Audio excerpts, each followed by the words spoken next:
Casemiro mövsümün sonunda Manchester United'dən gedir. Klub bunu artıq rəsmən elan edib və Braziliyalı futbolçu özü azərkeşlərlə artıq sağollaşıb. Ən maraqlısı odur ki, vaxtilə bu transferə görə 70 milyon avro ödənilmişdir.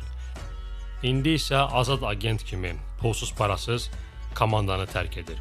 Maaşı haqqında isə heç nə demək istəmirəm. Hələ Madriddə belə ondan azalırdı.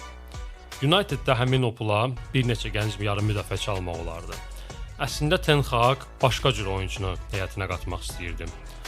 Ona topu qabağa daşıyan, oyun qura bilən, yəni idealda Frenkie de Jong kimi bir oyunçu lazım idi.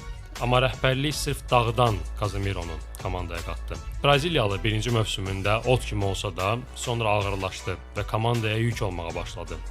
Premier Liqanın o dəli sürətində, düzün desəm, çox zəif görünürdü. Keçən mövsümün sonunda biraz özünə gəldi.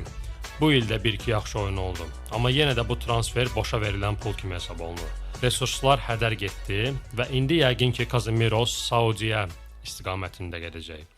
United isə gərək onun yerinə yeni yarım müdafiəçini heyətinə qatsın.